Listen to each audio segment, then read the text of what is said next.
केवळ घरावर अशोक चक्र कोरलं म्हणजे बुद्ध नाही होऊ शकत.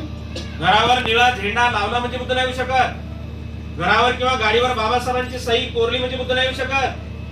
गळ्यामध्ये अशोक चक्र बांधलं म्हणजे बुद्ध नाही होऊ शकत. कपाळाला नीळ लावली म्हणजे बुद्ध नाही होऊ शकत. किंवा घरामध्ये असे सुंदर सुंदर मूर्त्या किंवा फोटो लावल्या म्हणजे बुद्ध नाही होऊ शकत. आम्हाला खऱ्या अर्थानं बौद्ध म्हणून घ्यायचं असेल, बौद्ध म्हणून वावरायचं असेल, जय भीम म्हणून घ्यायचं असेल, जय भीम म्हणून वावरायचं असेल तर आम्हाला धम्माच्या विनयाप्रमाणे, धम्माच्या चाकुरीप्रमाणे आम्हाला आमच्या जीवनाची वाटचाल करणं हे अत्यंत महत्वाचं आहे. आणि म्हणून काटेकोरपणे पालन केलं पाहिजे. आपण सर्वजण बरेच माणसं आमच्या खेड्यातून आहे. आमच्या खेड्याकडले लोक डेअरीवर दूध घेऊन जातात. दूध आहे की नाही? दूध जसं कॅनीमध्ये नेलं तसं तो दूध डेअरीवाला लगेच दूध घेतो, लगेच मला पैसे देतो का? ती त्याच्याकडे एक मापक असते. मापक दुधामध्ये शेतकऱ्यानं पाणी किती टाकलं, जास्त पाणी टाकलं असेल तर भाव कमी, थोडं कमी टाकलं असेल तर भाव जास्त, आणखी कमी टाकलं असेल तर भाव जास्त, आणि प्युअर दूध असेल तर मग त्याचा भाव वेगळा असतो. आहे की नाही? त्या दूध डेअरीवाल्याकडे एक मापक असते. दुधामध्ये पाणी टाकलं का नाही टाकलं ते तपासायचं. आहे की नाही? आपण डॉक्टरकडे जातो. डॉक्टरकडे आपल्या शरीरामध्ये ताप किती आहे, 105 आहे का 110 आहे का 100 आहे का त्याच्या खाली आहे का वाढू लागला ताप, आहे की नाही? डॉक्टरकडे गेल्यानंतर त्यांच्याकडे एक मापक असते. मापक काय असते? तापमापी असते. अशी बारीक एक काचाची कांडी असते. एक तर ते बगलेमध्ये धरायला देते, नाहीतर तोंडामध्ये धरायला देते. आणि मग ते 2 मिनिटं धरलं ना, मग असे ते कांडी पाहिली मग त्याच्यामध्ये एक पारा असते. पारा, आणि ते पारा पाहिला का ते बरोबर ते आकडा दाखवते तुमच्या शरीरामध्ये ताप नेमकी किती आहे, चढू लागली का कमी होऊ लागली. आहे की नाही? ताप मापी आहे त्या डॉक्टरकडे असते. आहे की नाही?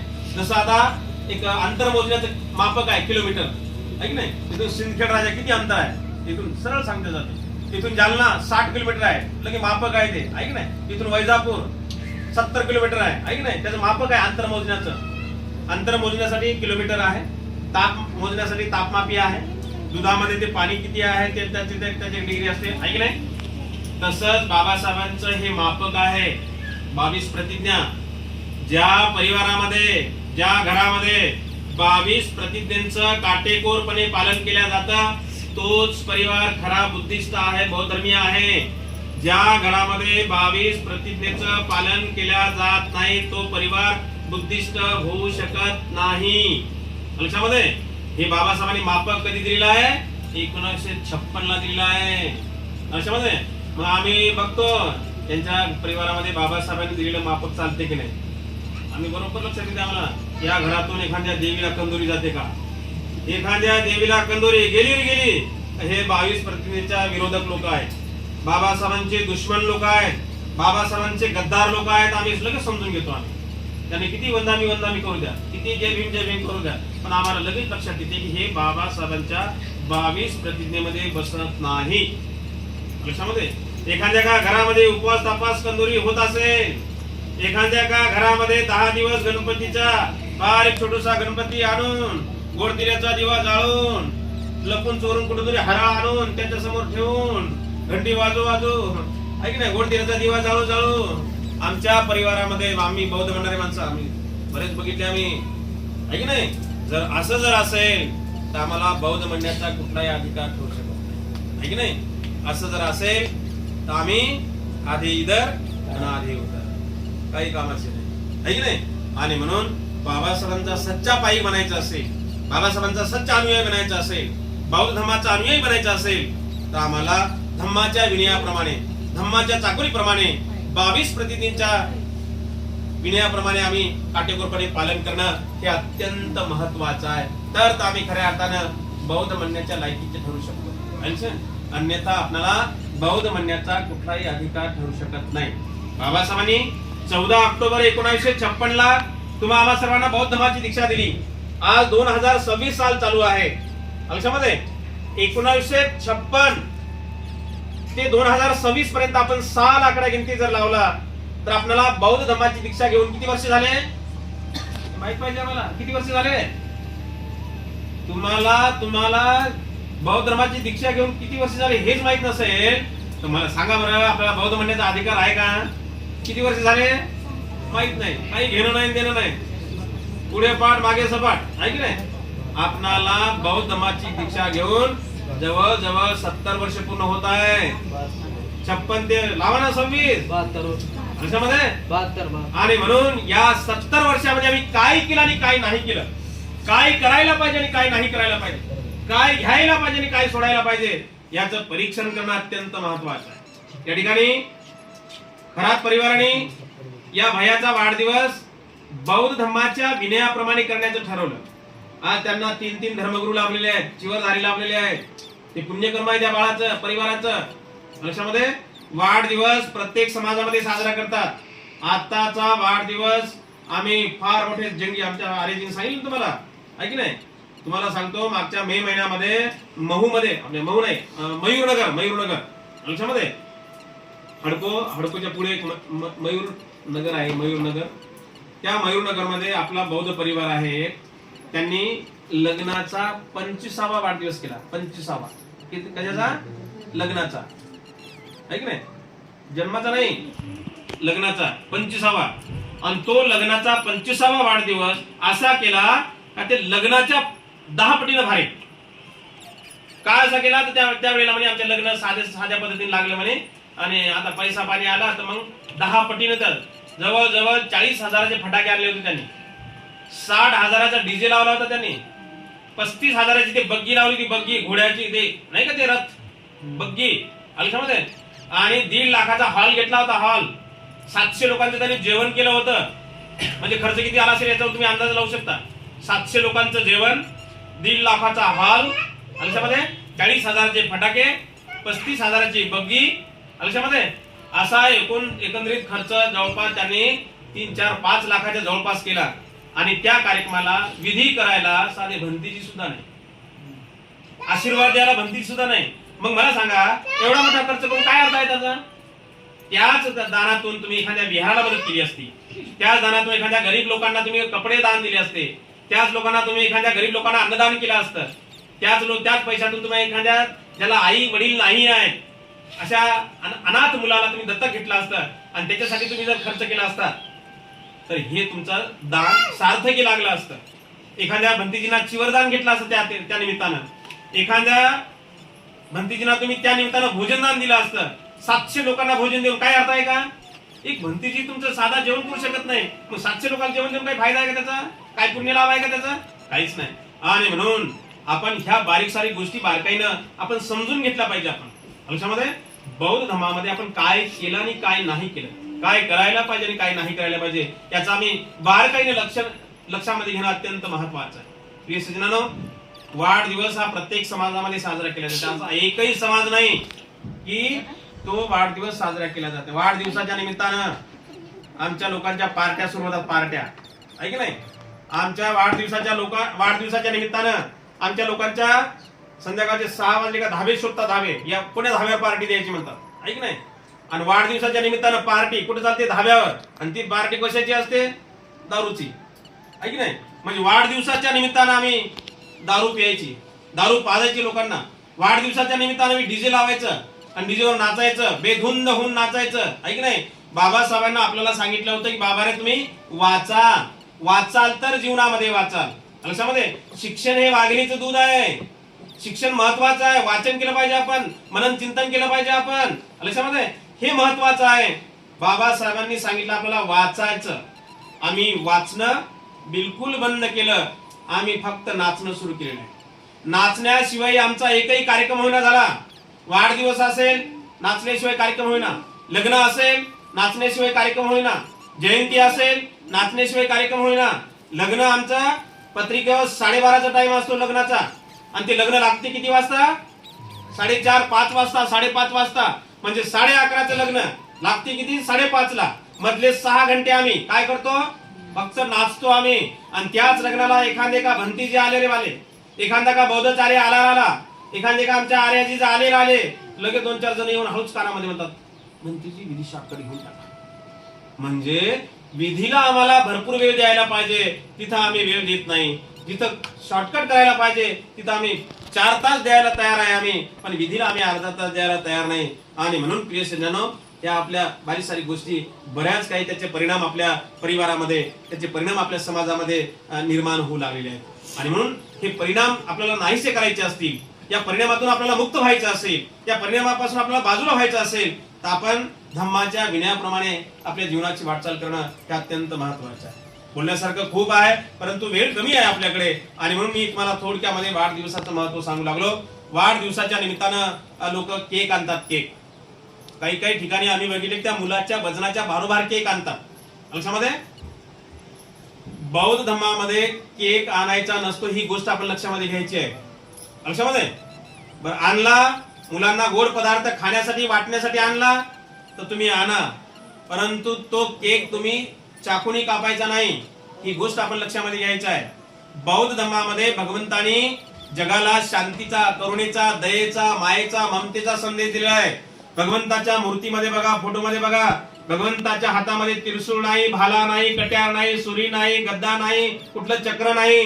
लक्षामध्ये भगवंतानी या संपूर्ण जगाला शांतीचा संदेश दिला, करुणेचा संदेश दिलेला आहे.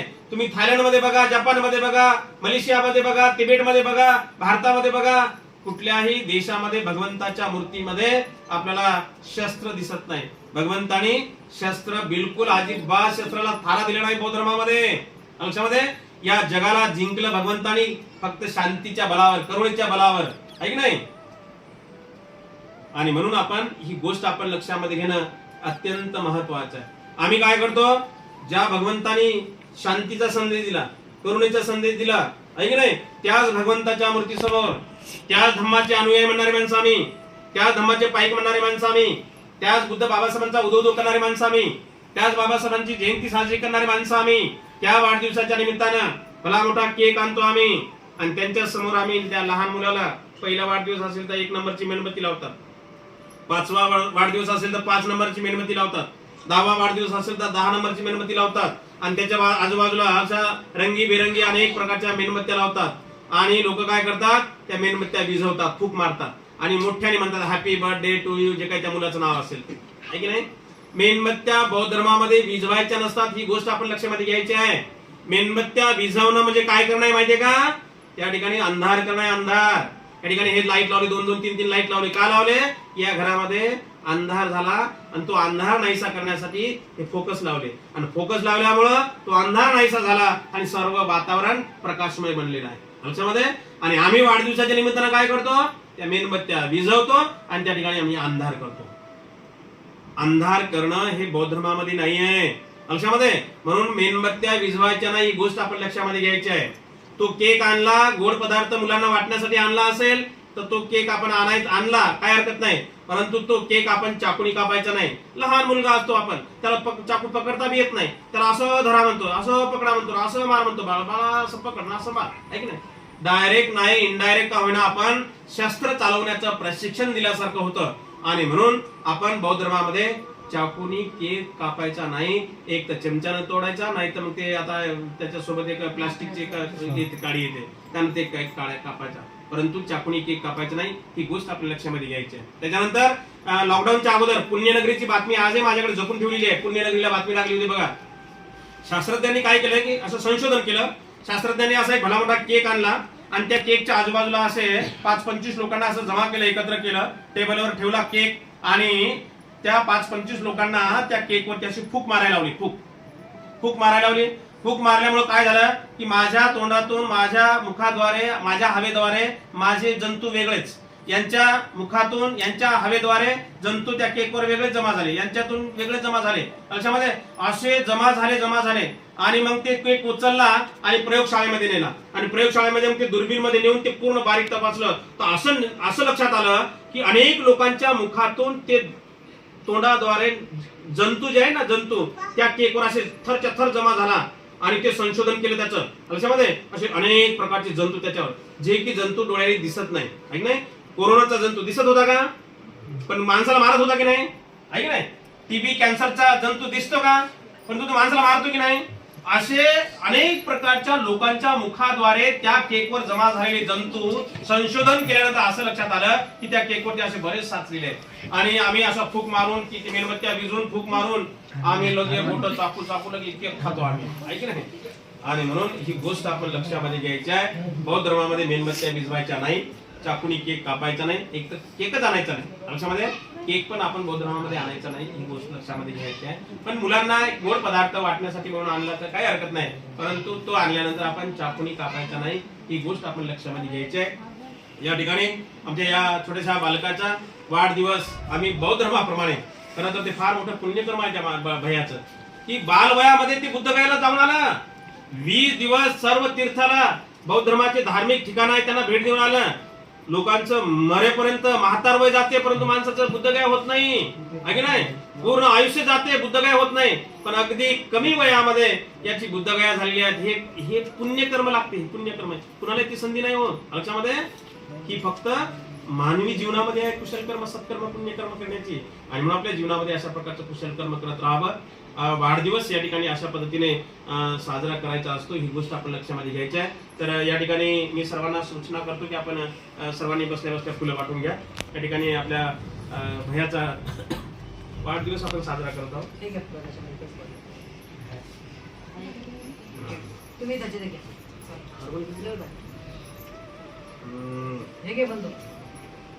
दादा कपिल दादा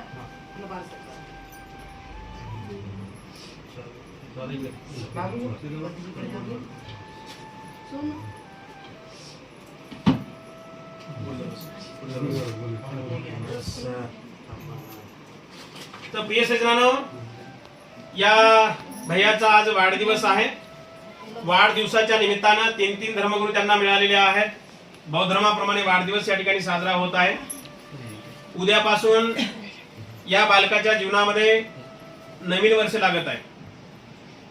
जसे आतापर्यंत जन्मला तेव्हापासून ते आतापर्यंत जसे या बालकाच्या जीवनामध्ये अतिशय सुखा समाधानाने आनंदाने हसून खेळून विद्या संपादन करून याचे दिवस आतापर्यंत गेले, तसं उद्यापासून लागणारं नवीन वर्ष या बालकाच्या जीवनामध्ये अतिशय सुखा समाधानाने आनंदाने हसून खेळून विद्या संपादन करून धम्म आचरण करून या बालकाचं उद्यापासून लागणारं नवीन वर्ष त्या बालकाच्या जीवनामध्ये समाधानानं जावं, सुखानं जावं, यासाठी एक शुभकामना म्हणून, एक मंगल कामना म्हणून, एक आशीर्वाद म्हणून या ठिकाणी धर्मगुरूच्या हस्ते त्याला शुभेच्छा म्हणून पहिल्या साधूला त्याला पुष्पहार टाकून त्याचं स्वागत केलं जाईल, त्याला शुभेच्छा दिल्या जातील. आपणा सर्वांकडून या बाळाला आपणांकडून सर्वांकडून आशीर्वाद म्हणून, शुभेच्छा म्हणून, एक मंगल कामना म्हणून आपण दुसऱ्या साधूला सर्वांनी फुलांचा वर्षाव करायचा आहे. आणि तिसऱ्या साधूला आपण सर्वांनी टाळ्यांचा गजरा करून आपण या बालकाला आपण शुभेच्छा द्यायच्या आहेत. धम्मपदातील गाथा होईल. गाथा झाल्यानंतर 3 वेळ साधुकार होईल. पहिल्या साधूला धर्मगुरूच्या हस्ते बाळाला आशीर्वाद दिला जाईल.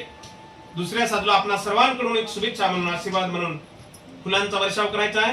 आणि तिसऱ्या साधूला आपण सर्वांनी टाळ्यांचा गजरा करून या बाळाला आशीर्वाद द्यायचा आहे.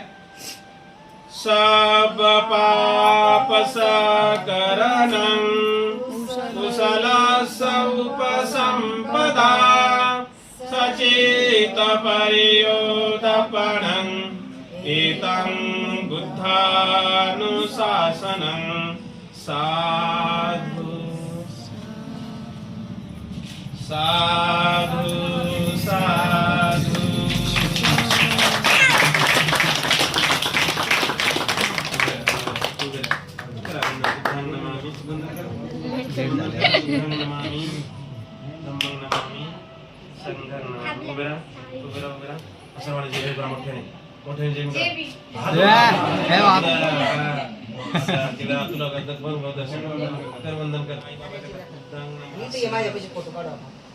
आई बाबाला वंदन कर पहिले. फोटो काढू आपण दिवसभर आहे. सगळ्यांनाच आला आता ते वंदन. उद्या संस्कार कधी पडेल मग तिकडे आजूबाजू आहे. बाबाचे जाय, बाबाच्या आईचे जाय. बाबा बरं असं दर्शन करायचं फक्त. आईचं घ्या.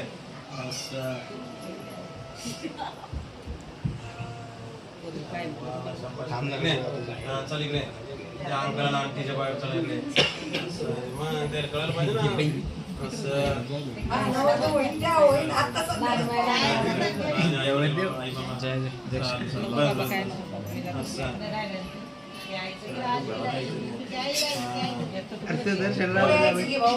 हे बाजूला मग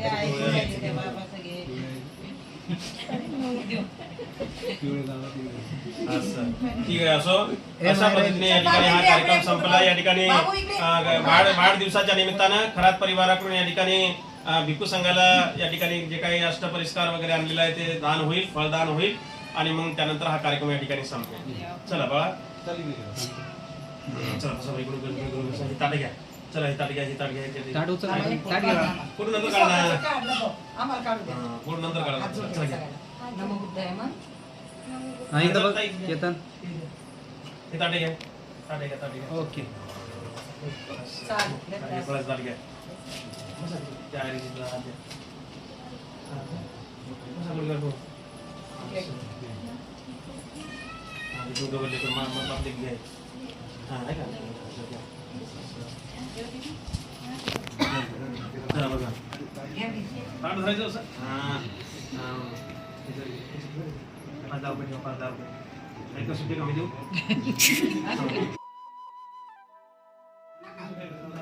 तात्पुरते. तिच्या दुप्पट घेईल ना. आहे काय दारू? आहे का? हा, ठेवा. बरं, हा, म्हणा. म्हणा. इमां भिक्खू संघस्य अष्टपरिकारं फलहारं अर्थदानं देमं द्वितीयम्पि इमां भिक्खू संघस्य अष्टपरिकारं फलहारं अर्थदानं देमं तृतीयम्पि इमां भिक्खू संघस्य अष्टपरिकारं फलहारं अर्थदानं देमं तेजी आम्ही आमच्या दीर्घ सुखासाठी पुण्यकर्म म्हणून आमच्या परिवाराकडून वाढदिवसाच्या निमित्ताने भिक्खू संघास भिक्खुनी संघास अष्टपरिष्कार फलदान आर्थिक दान देत आहोत. या दानाचा स्वीकार करावा अशी आम्ही दुसऱ्यांदा तिसऱ्यांदा विनंती करतो. दानं ददन्तु श्रद्धायं शीलं रक्षन्तु सर्वदा भावनाभिरता भवन्तु गच्छन्तु देवतागता सबे बुद्धा बलपत्ता पच्चकानंच यंगलं अरहंतानंच तेजेनं रक्षं वंदामि सब्बसो. बोला साधु साधु साधु. वंदन करा. बुद्धं नमामि, धम्मं नमामि, संघं नमामि.